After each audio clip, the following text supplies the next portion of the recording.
Greetings, ladies and gentlemen, I'm the Investigamer, and welcome to my second ever question and answer session. If you've never seen my first one, make sure to check out my vlog playlist on my channel. It's right there. It's like around 40 minutes. This one's going to be much shorter, and everyone after this is going to be much shorter because I'm not going to answer 25 questions this time. I've only got 12. What are your 5 favorite music albums? You know, this is a tough question to start off with right off the bat because I could give you songs, I could give you artists, but albums, a lot of times I don't know my favorite albums behind a band, or I don't know my favorite album that, has all the songs I'm interested in. I don't memorize albums all too often, but I got a few of them for you. I'll give you 5 right off the top of my head that I really like from some of my favorite bands, and you can kind of assume these bands, I like most of the stuff they make. These are like, the cream of the crop.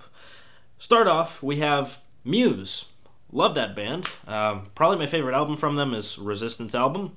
I like every album they've come up with, but that one, it's got the most songs that I really connect with. United States of Eurasia, Guiding Light, great stuff. My Chemical Romance. I love this band. I don't care what anyone says about it. Favorite album? Danger Days is great. It's very high-flying, high vocals, love it. But I'm probably going to go with The Black Parade. I mean, it's just a classic. I do like their older stuff, by the way. I've been listening to them ever since their very first album. It's just their older stuff, I don't like it really that much. Three Cheers for Sweet Revenge has a couple of great songs, but I just kind of grew out of it, It's one of those bands. Next, we got Green Day. Everything, everything Green Day. That's one of the first bands I really got into. I'm a 90s kid, as people say, so I did grow up with a lot of 90s music, and all their punk stuff, Dookie, Insomniac, that's all great, but 21st Century Breakdown, that's probably my favorite one. Lots of political satire, lots of religious satire, so there you have it. Next we got The Deer Hunter. I recently got into this band. A lot of people haven't heard of them. They're not really that big yet, but I expect great things from these guys. It's actually just one guy that does most of it, as I understand, an artist, if you will, and everything from them, so good. If I had to pick one, their latest thing, I think it's their latest album, the Migrant album. Go check that on YouTube. It's got some great songs. And last but not least, Dragon Force. I've been listening to Dragon Force for a very long time. I kind of have grown out of it lately, but they'll always be a house favorite. I can always put on some Through the Fire and Flames, some Operation Grounded Pound, some of their newer stuff I like. But out of all the albums they've made, probably Inhuman Rampage is the one everyone's familiar with. Guitar Hero did that for us, thankfully. But there you have it. There's 5 albums from 5 great bands that I really like. Do you have any good stories about past girlfriends? I need to tell you some stories about my past girlfriends like I need another hole in my head. Do achievements enhance the game? This is a point of contention for a lot of people. A lot of people like to be very purist with games. They like to say, hey, if you need achievements to play this game, if you need achievements to motivate you to play, you're not a real gamer. You're not looking at it the right way. Games are for fun, right? They're not for accomplishing things. I couldn't disagree more. The thing that kept me on Xbox Live for so long, I've been on Xbox Live for 8.5 years now, is the central account system with this achievement system built in, and eventually they got these avatar clothing, which I'm not really that into, but I love how they have this central account with everything on it, all your saves, everything you've done on Xbox, it's all there. Your friends list, it's in one place, and I love that. I love this account-based system, and Steam has done that, obviously. Steam at this point is doing it better, probably, and that's why I've been playing PC more and more and more. I love getting achievements. I love achievement hunting. It gives the game more replay value for me because I like collecting this, big shelf. These kids, they go to softball and, kickball and whatever. They go play sports and stuff, and they get a wall of trophies, kind of like they do on PlayStation. And for me, my wall of trophies is my achievements on Xbox Live and Steam. I'm sorry, it motivates me to play games, folks, and anything that motivates me to play games is worth my time. I do think achievements enhance the game. Do you have any dreams for the future? Most of my dreams for the future revolve around YouTube. I'm not really a needy person. if I'm making 20,000 or more a year, I'm okay. I don't really need money that much. I don't have a lot of dreams for having this huge house and this fast car and all this. I don't really think about that too much. I mean, sometimes it goes through my head like, man, wouldn't it be nice? Wouldn't it be nice to have a pool in the backyard? That'd be the sweet life. Sometimes I think of that stuff, but usually my dreams are YouTube related or video game related. I want to go to E3 one day, ladies and gentlemen. That's been my dream for years now. I almost went once. When I was with Game Binge, I almost got into E3. We sent in our applications, something got held up and we didn't get to go. Plus money problems, but I almost went to E3 once, and one day I will go to E3. I swear to you. Before I am dead, I'll go to E3. I want to go to Comic-Con, any of them. I'm probably going to be going to Austin Comic-Con the next time it comes up. I like conventions. I love going to places and meeting people who have the same passions as me. I love making videos so people can give me feedback on some of the things I have, passion about. So most of my dreams revolve around that stuff. You can kind of assume I dream to one day have a lot of subscribers, a lot of people enjoying my videos, because the more people I get to enjoy it, the happier I am. I like spreading knowledge. I like, spreading entertainment, that kind of thing. That's really what my dreams revolve around, is just making other people happy, I guess. Do you have any tips, tricks, or advice for aspiring game reviewers? I believe this question also asked about my equipment and the editing programs I use. I'll probably make a video about that in the near future. I use Canon cameras predominantly. I don't like Nikon, I don't like Sony or any of that stuff. I'm a Canon guy. I use Premiere as my editing, Photoshop. I've been doing Photoshop for a long time. I have a lot of skills with those type of programs. I've used a wide variety of Adobe programs. I started out with Flash, actually, back when it was owned by Macromedia. So, I'm predominantly a software guy, but I've gotten, really experienced with cameras over the past few years. As far as the review process and, playing the games and actually writing the review and going about it, all that stuff, the only really tip I can give is a big one for me, and I've said this a lot on my channel for a long time, and that is, don't try to make it a contest. Don't try to make it a formula.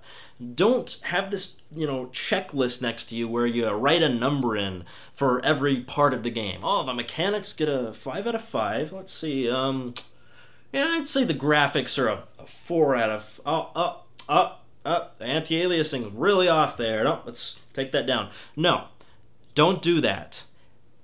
Judging video games is judging art. I don't care what anyone says, video games are an art form at this point. If it wasn't evident 10 years ago, it is so evident now, it's not even a debate anymore.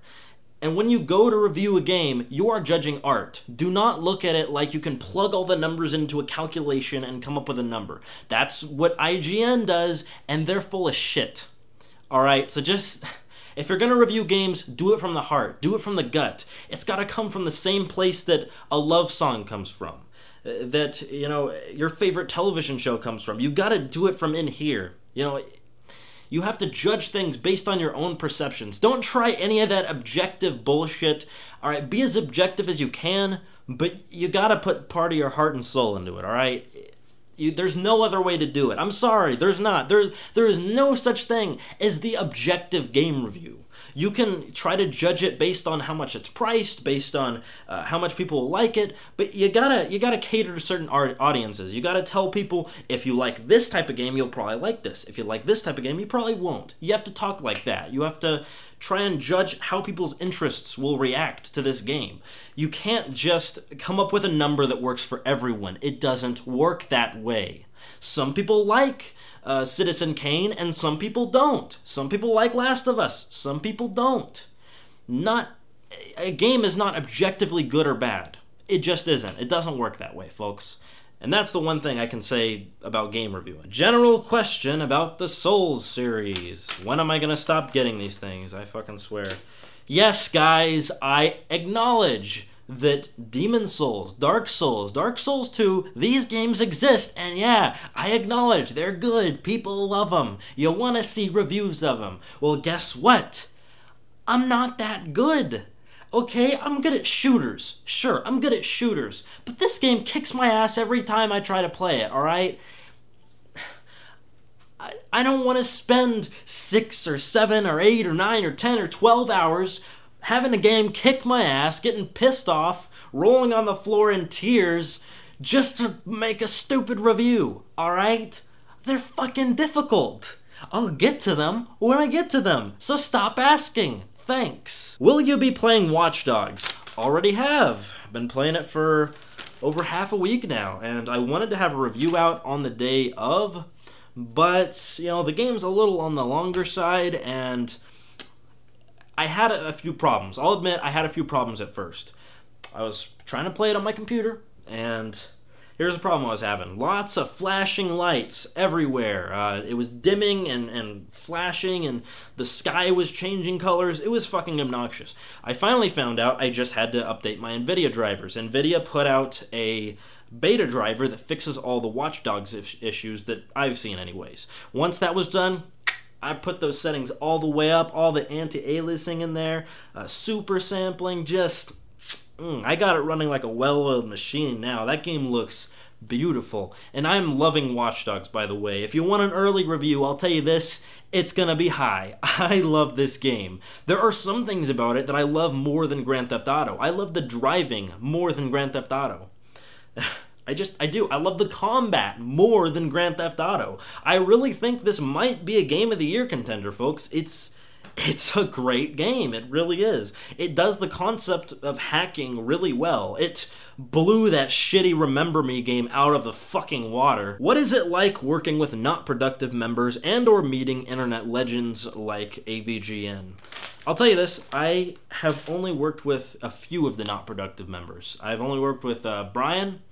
I'm doing something with Kieran and McGroist right now. I've worked with TJ, obviously, a lot, and I'm thinking that's going to start happening more and more in the near future. I'm actually going to be visiting him soon, so that's really cool. I'm totally psyched for that. So, yeah, it's really cool to work with these people. They're all really nice guys. I can't speak about Jacqueline Glenn. I can't speak about Dusty. Both of those haven't really made videos lately on Not Productive, but, you know, I can't speak to them because I haven't really dealt with them. So, I don't know. For the most part, really cool fellas over there on Not Productive. Lots of cool people. Brian is an awesome guy. I already got to hang out with him in person when I went up to PAX. I stopped by, and we played pool, had a smoke. It was great stuff, I'll tell you that. Meeting internet legends. Well, I'm not really the type to fangasm all over the place just because someone has a lot of fame on the internet. You know, when I meet these people, I try to hang back. I don't really like go up to them and rush them for a fucking autograph and shit.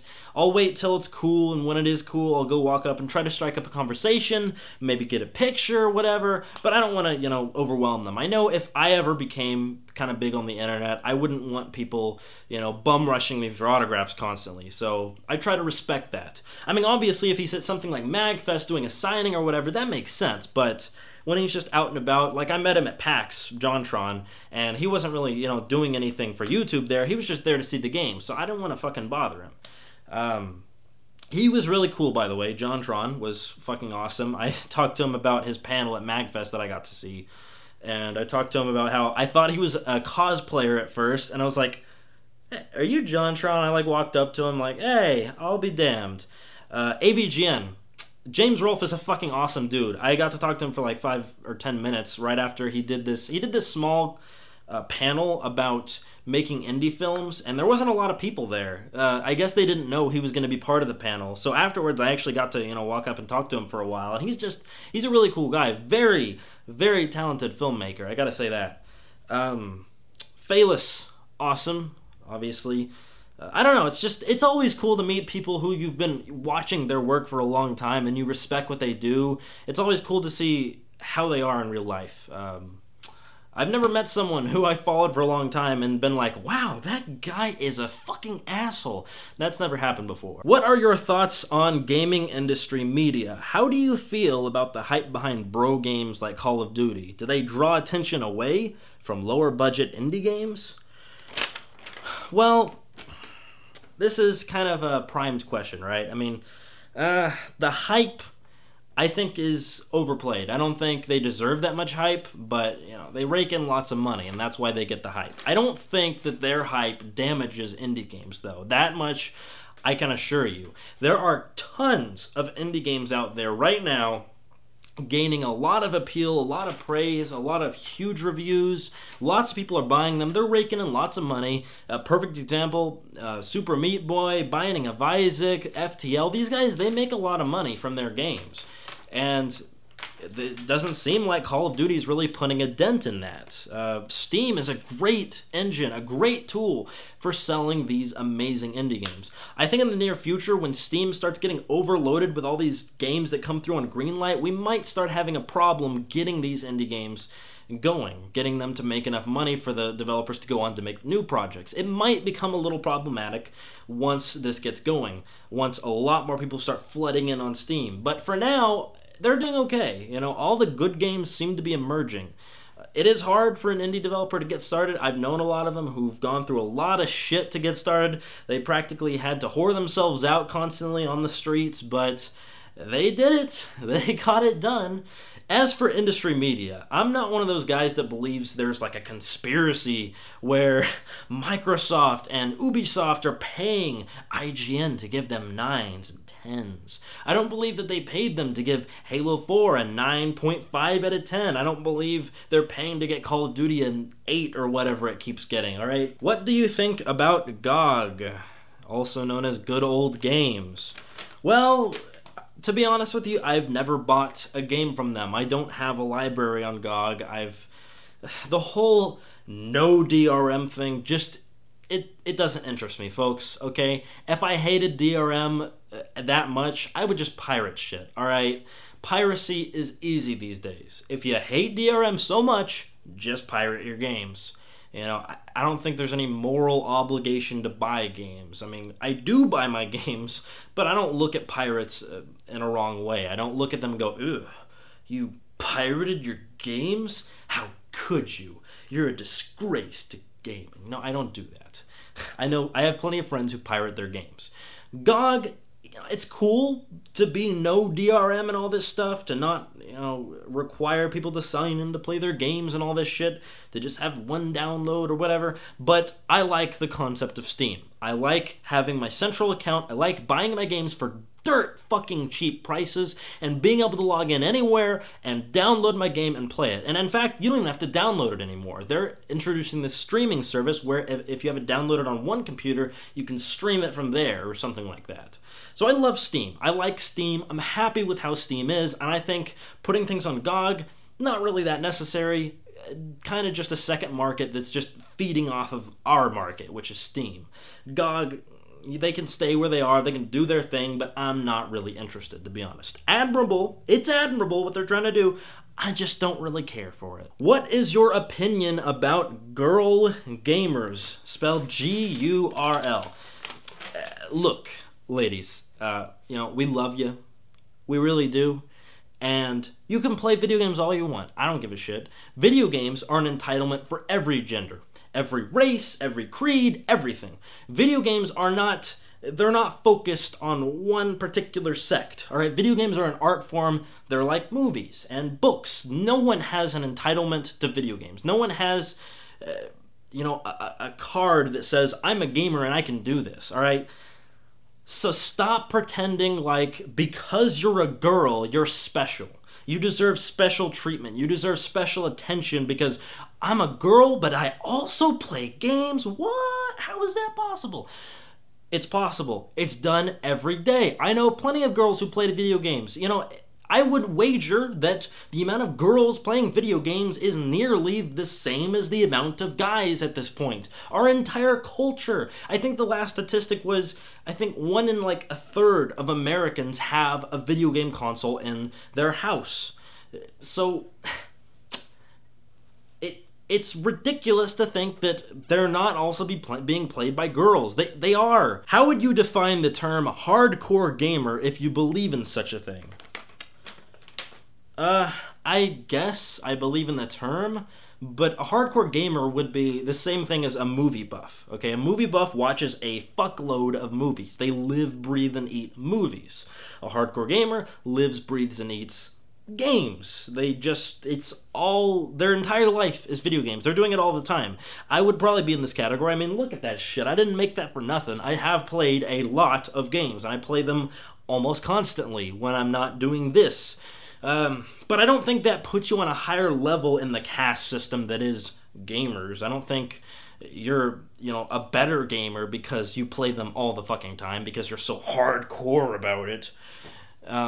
You're just another gamer that happens to be kind of obsessive, alright? And furthermore, the term gamer, I got a bone to pick with this term, because a moviegoer, a person who watches movies, and a person who reads books, and a person who reads comics and magazines, a person who goes to painting art shows. They don't have their own terms for these things. You're just a person who's taking interest in an art form. And why do people who play games get something different? We don't have movie-er. We don't have... there's reader, but reader is just, a person who happens to be reading a book. It's not just a person who reads books in general. So, I don't know why we have to have this term gamer. We should all be gamers. It should be everyone in the country, everyone in existence has the capacity to play games. It's whether you choose to or not. Just like you don't have to watch movies, or you can watch movies. Why do we need a term to describe people who happen to watch movies or happen to play games on occasion? It's just ridiculous. So I would say that anyone who has or will play a game is a gamer. I don't think we need to, separate people who play Call of Duty only, and separate people who play phone games and Candy Crush. Like, oh, they're not real gamers. They just play Candy Crush. Or they're not real gamers. They just play Call of Duty. No. I'm sorry. I'm out.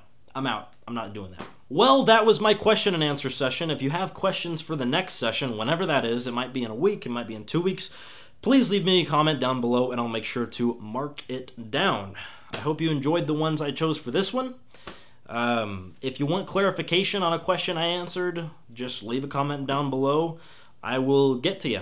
I read pretty much every comment I get, or at least I try to. So there you have it, folks. Hope you enjoyed this. I'll see you soon.